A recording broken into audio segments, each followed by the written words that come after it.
반갑습니다. 미풍입니다.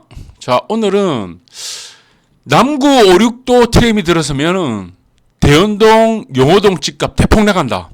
기정사실입니다. 이 부분에 대해서 여러분들한테 언급하도록 하겠습니다. 지금 남구 쪽이죠. 대연동하고 그 5, 6도 가는 방향으로 용호동 그쪽에 트램을 지금 만든다고 어떤 뭐 공약을 하고 있는데, 이거는 뭐 정치색을 떠나가지고 어느 당이든 상관없이 이거 트램이 들어서게 되면은 문제가 굉장히 심각해집니다. 예. 그래서 저는 이 트램이 긍정적인 외부 효과가 아니고 부정적인 외부 효과를 가져와가지고 부정적인 외부 효과가 들어서게 되면은 집값 폭락하게 되어 있습니다. 네. 그래서 만약에 트램이 지금 들어선다 그러면은 대연자이 있죠. 하고 LG 메트로, 그리고 그쪽으로 시작해서 지금 5, 6도 SK뷰까지 다 폭락합니다. 집값. 엄청나게 폭락합니다. 이거 트램이 들어서게 되면은. 여러분들은 이거 유심히 잘 보셔야 돼요. 무조건 뭐 하나 들어선다고 박수 치면 안 됩니다. 네. 이거는 제가 왜 그렇게 되는지 논리적으로 한번 설명해 드릴게요. 자, 일단은 한번 지도를 한번 보게 되시면은, 자, 여기 벌써 보시면 경성대 앞에 있죠. 경성대 앞에서 그 2차선이죠. 네. 2차선이고, 이 용호동 안쪽까지도 5, 6도 SK뷰 이쪽으로 지금 있죠. 이 용호동 길입니다. 이쪽으로 다. 위에서 해서 이 앞에서는 부경대를 지나가게 되면은 이쪽에 지금 마수다니가 있죠. 여기 대연자 있죠. 대연자 있고, 그 오른쪽으로는 메트로시티 있고, 이거 일신 있고, 현대아파트 있고, 네. 그리고 안쪽으로는 5, 6도 SK뷰 가는 길이 있습니다. 이게 다 2차선이에요. 네. 왕복 2차선입니다. 그러면은 이게 트램이 들어서게 되면은 한 차선을 막아야 돼요. 그럼 실질적으로 도로는 1개 차선은 트램이 다니고 1개 차선은 우리가 상행선이라고 따졌을 때 1개 차선은 트램이고 또 1개 차선은 차로가 됩니다. 반대편 하행선 같은 경우도 1개 차로는 트램이 되고 또 나머지 1개 차로는 차로가 돼요.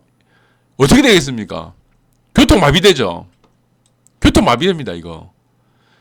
교통이 마비되기 때문에 여기서부터 가장 중요한 거는 뭐냐면, 트램이 만약에 들어선다 그러면은 대연자이하고 LG 메트로 시작으로 해가지고 5, 6도 SK뷰까지는 그냥 작살납니다. 폭락해요. 여기 사람들이 떠나갈 수밖에 없어요. 들어올 사람이 없습니다. 네. 이게 굉장히 중요한 효과를 가지거든요.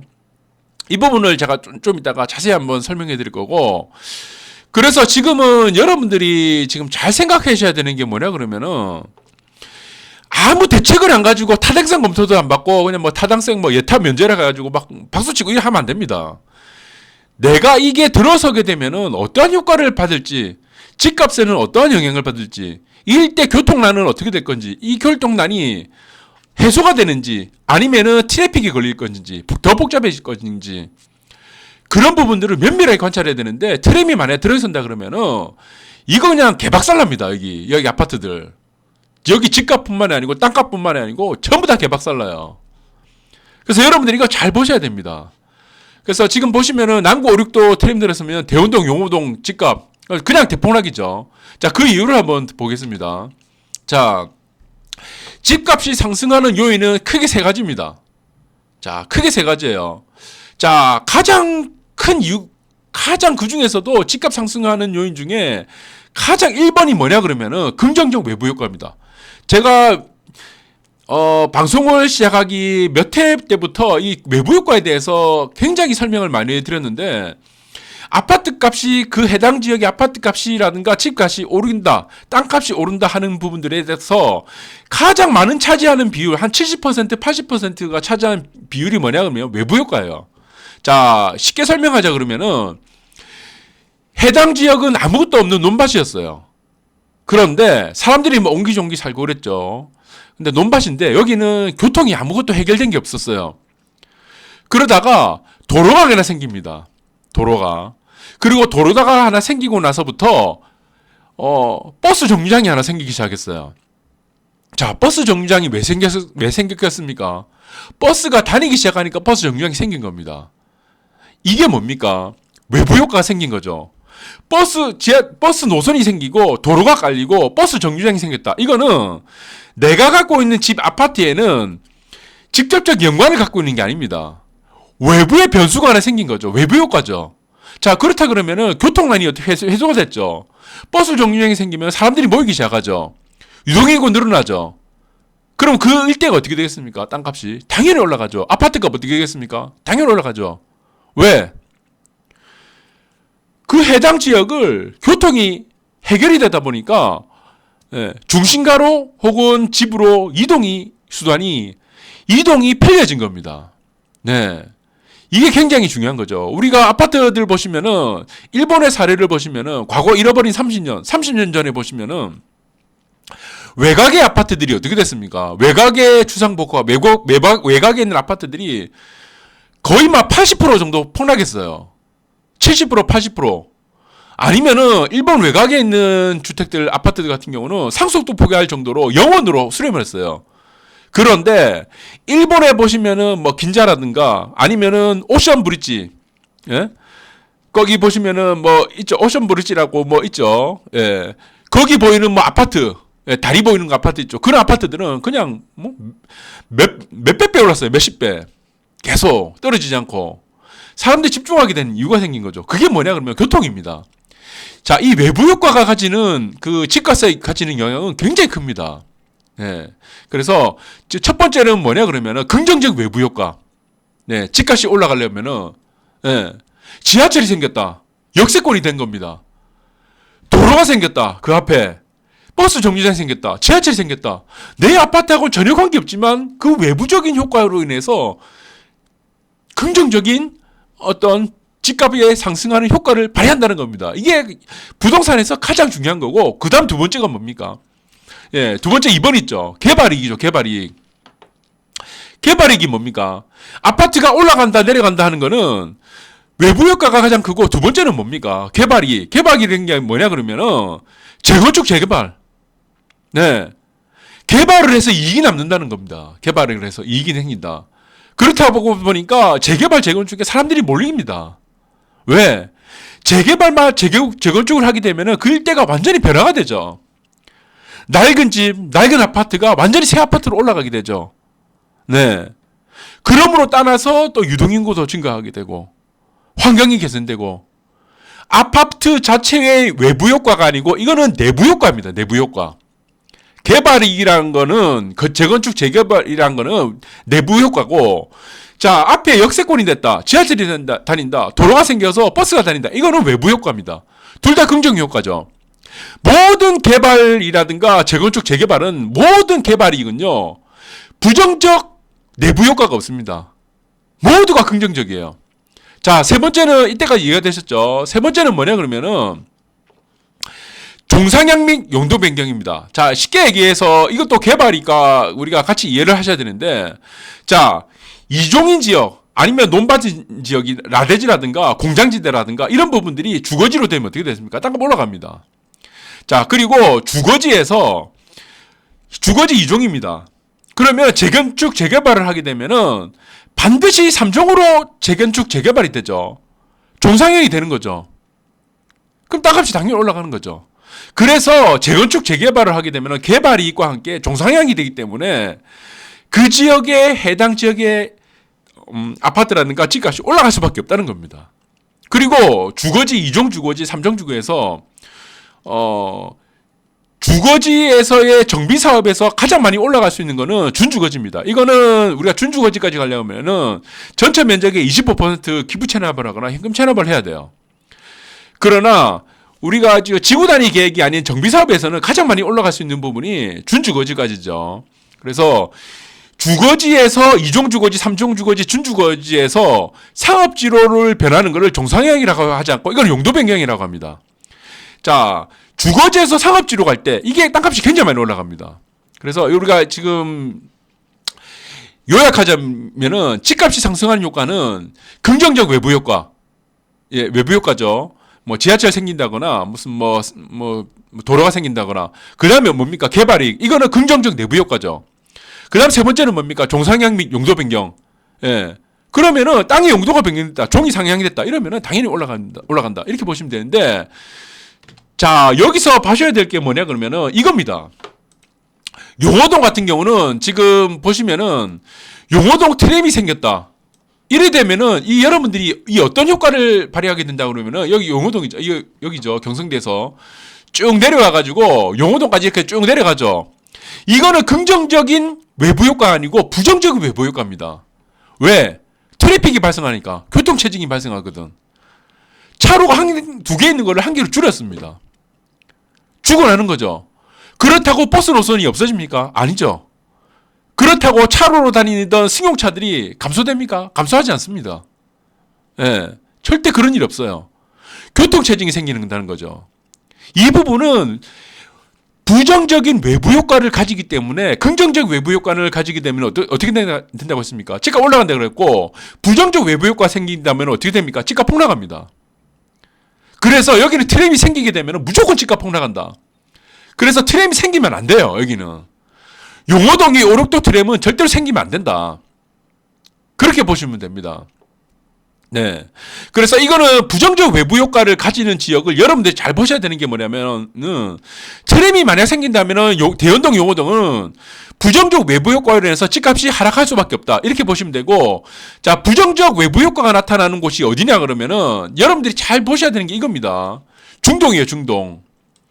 중동은 향후 이곳들은 보시면은 이곳들의 대부분의 지역들이 어떤 효과가 나타나냐면은 이 고가놀이 패턴이 나타난 지역입니다. 고가놀이 패턴. 자, 고가놀이 패턴은 좀 이따 설명을 드리고, 이 중동 지역은 신축이 나타나게 되면은 신축 효과가 굉장히 강하게 나옵니다. 이 중동 지역은. 사직동하고 중동은 신축 효과가 굉장히 강해요. 명륜동하고 온천동하고. 그러니까 동네 쪽하고 우중동의 상업지가 가지는 특징 중에 하나가 뭐라 그러면은 신축은 굉장히 잘 뻗어간다. 구축은 그냥 죽순다. 이거를 우리가 일명 부동산에서 고가놀이 패턴이라고 그럽니다. 고가놀이 패턴. 자, 고가놀이 패턴은 자세히 설명을 드린다 그러면은 플랫 조정이 나오는 건 뭡니까? 한 단계 1차 상승이 올랐어요. 그러면 플랫 조정이 나오게 되면 수평 조정을 받습니다. 그러다가 플랫 조정이 완성이 되면은 다시 우상향을 합니다. 그러나 고가놀이 패턴이 뭐냐 그러면은 일단 1차 상승이 올라간 다음에 그다음부터는 플랫이 걸립니다.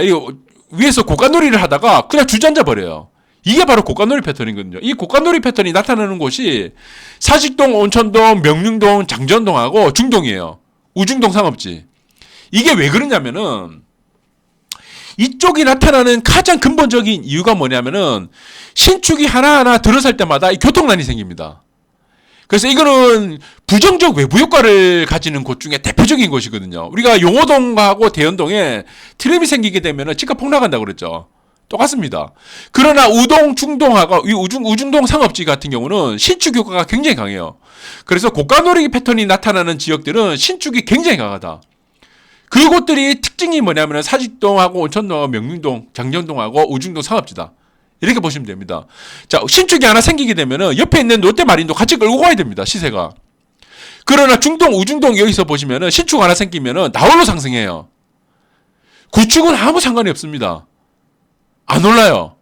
이 고가놀이 패턴이거든요. 그러다가 이 신축이 입주를 하기 시작하면서부터는 이 신축은 안 올라갑니다. 롯데캐슬스타뿐만이 아니고 해운대 센트럴 비스타하고 해운대 해선푸죠. 해운대 센트럴 푸르지오하고 그 비스타도 마찬가지고 입주해서 하고 나서부터 늦으면 입주 3년 차까지 보시면은 그까지 반짝을 하다가 이게 시세 죽어버려요. 구축의 기준과 신축의 기준은 향후 5년이거든요. 그러니까 5년이 가기 전에 이 시세는 완전 꺾여버립니다. 더 이상 못 올라가요. 그러다가 다른 곳에 비슷한 곳에 신축이 하나 생기잖아요. 그러면은 그 신축으로 매기가를 타버리게 됩니다. 매기가 쏠리게 돼요. 그러면은 기존에 있던 롯데캐스타나 해운대 비스타라든가 해센프는 갈수록 이제 구축에 가까워지게 됐죠. 5년 정도가 되면 구축이 되니까 구축에 가까워지기 때문에 이게 시세는 응집력과 매기가 완전히 없어진다. 그래서 시세가 하락하게 된다. 이 패턴이 고가놀이 패턴입니다. 네, 이 고가놀이 패턴이에요. 그래서 신축 효과만 나타났다가 신축이 이제 분양이 되고 신축이 어느 정도 이제 뭐 1, 2년 정도 진압이 되면은 그때부터 시세가 죽어버리는 시세가 나타나는 거죠. 이게 바로 고가놀이죠. 플랫 조정은 올라갔다가 플랫이 나오고 나서 한 번 더 치고 가는 겁니다. 이렇게 보시면 됩니다. 그래서 여러분들이 잘 보셔야 될 게 뭐냐 그러면은 오륙도 트램이 들어오고 나가서 대원동 앞 여기 용호동 집값이 폭락할 수밖에 없는 이유는 뭐냐 그러면은 여기서부터는 부정적 외부 효과가 나타나기 때문에 이 국가노래 패턴이 지역이 나타나는 지역으로 이제 돌변해 버립니다. 남구하고 용호동 지역은요. 아시겠습니까? 그래서 저는 이거는 대안이 있습니다. 트램이 생기면 절대 안 돼요. 용호동은. 자, 이쪽은 교통난을 해결하는 방법이 뭐냐 그러면은 제가 지금 한 몇 해 전에 한번 방송을 한번 했습니다. 범일역에서 시작해갖고 범일역이죠. 범내골역에서 시작을 해가지고 직통으로 해서 바로 논스톱으로 황령터널을 통과합니다. 황령터널 밑으로 통과해가지고 여기 보시면은 삼정 그린 하나 정류소 만들고 그 다음에 직통으로 내려가가지고 여기 대남교차로 환승할 수 있는 남천역 부경대역 환승할 수 있는 역을 한번 만들고 그 다음에 용호동 W 있죠. W 앞에 정류소 하나 만들고 이게 경전철이죠. 경전철. 네, 지하철이 아니고 경전철입니다. 예, 요까지는 용호동 그 W 앞까지는 지하철로 만들고 그 위로는 경전철로 만들고 지하로 만들고 그 위로는 지상철을 만듭니다. 지상으로 다니는 경전철을 만들어 가지고 오륙도도 보이고 지금 마린시티도 보이고 광안대교도 보이는 이 외곽으로 있죠. 네, 이 외곽으로 다니는 이 이기대 공원을 외곽으로 다니는 경전철을 만들어 가지고 관광객들을 끌어들여야 돼요. 관광객들 끌어들여야 됩니다. 그러면은 경전철 타고 다니면서 이 대마도도 보고 광안대교도 보고 마린시티도 보고 LCT도 보고 이 해운도도 보고 얼마나 좋습니까? 전 세계적으로 유례없는 이 경전철이 됩니다. 그럼 외곽으로 쭉 갔다가 오륙대 SK뷰 들렸다가 예, 용호동 중간으로 쭉 관통을 하는 거죠. 왜 용호동 관통으로 하냐 그러면은 여기가 왕복 2차선이죠. 밑으로 뚫어야 됩니다. 밑으로. 경전철 만들면 안 돼요. 밑으로 뚫어야 됩니다. 용호동을 관통하고 그 다음에 용호동을 관통하고 나서 이제 이기대 입구에서 들어가가지고 LG 메트로시티 그 정류장 만들고 그 다음 돌아서 대연자이 정류장 만들고 그 다음에 용당으로 들어가지고 간만동, 우암동, 문현동으로 해가지고 문현역을 거쳐가면서 이 범일역까지 가는 거, 범일역에서 환승하는 거 이렇게 만들어야 되죠. 이렇게 아시겠습니까? 이렇게 만들어야 돼요. 지하로 가야 됩니다. 지하로. 자, 그렇다면은 불만을 가진 사람들이 있을 거예요. 자, 대연자이 쪽에서는 왜 경성대까지 이 지하철 못 만드나? 이 만들 필요 없습니다. 왜? 여기서 경성대를 가시는 분들은 술 먹으러 가지. 여기서 경성대 왜 가겠어요? 그럴 것 같으면은 바로 노스톱으로 해서 대연자이 쪽에서는 요쪽 있죠. 대연자이 쪽에서는 바로 옆에서 경전철 타고 예? 용호동 안으로 들어갔다가 논스톱으로 이 서면으로 가기 낫죠. 예, 황령터널 밑으로. 자, 대연자이 쪽에서 술 먹으러 가시는 분들이 걸어가면 되죠. 여기서 걸어가가지고 차를 왜 가져갑니까? 대비 나오게 걸어갖고 술 빨고 먹고 내려와가지고 집에 들어가면 되죠. 안 그렇습니까? 부경대 쪽이나. 예. 아니면은 정급하시다 그러면은 어떻습니까? 버스 타면 되는 거고 걸어가도 되고. 네, 그렇습니다. 그래서 이거는 이 부분은 저는 그렇게 생각합니다. 이게 경전철 들어가면 안 돼요. 경전철 들어가게 되면은 요 일대 있죠. 대연자이 메트로시티 이게 다 폭락합니다. 예, 다 폭락해요. 아까 중동의 사례를 그 얘기 드렸지만 부정적 외부 효과가 나타납니다. 예, 부정적 외부 효과가 나타나는 지역은 신축 효과밖에 없다. 신축은 굉장히 강하지만 구축은 다 죽어버리고 그 신축이 구축이 되는 순간도 걔는 다 죽어버려요. 롯데캐슬스타, 비스타, 해상포 이거 몇 년 지나면은 다 죽어버립니다. 그래서 그런 지역은 부정적 외부 효과가 나타나는 우중동의 상업지 같은 경우는 투자를 하면 안 돼요. 절대로 투자를 하면 안 됩니다. 장기 투자를 하시면 안 됩니다. 그래서 이런 중동 같은 경우는 신축에서 빨고 나오고 털고 나와야 됩니다. 신축은 또 굉장히 강한 지역입니다. 자, 그러나 이 보시면은 LCT 같은 경우는 경우가 다르죠. LCT. 이 부정적 외부 효과를 해지할 수 있는 뭐가 있다? 비치프론트 조망이 있기 때문에 이거는 시세가 다르게 나온다고 그랬습니다. 예, 이 부분을 잘 기억하시고 여러분들 잘 대응을 하시기 바라고 저는 여러분들이 냉정하게 봐야 돼요. 남부 트램, 이게 오륙도 트램 들어서면은 여러분들 굉장히 큰 타격을 받습니다. 굉장히 타격을 받아요. 그래서 이거는 절대 여러분들이 하시면 안 된다. 그래서 일부 정치인들이 이거를 무슨 뭐 포퓰리즘인지 무슨 뭐 선거용인지 그걸 모르지만 타당성 검토를 여러분들이 꼭 하시기 바랍니다. 이거는 하시게 되면은 100%안 돼요. 백지화 됩니다. 하셔도 절대 안 되고 해도 절대 안 되고. 잘 아시겠습니까? 이거 절대로 들어서면 안 됩니다. 여러분들 집값 다 폭락합니다. 자, 오늘 방송 여기까지 하도록 하겠습니다.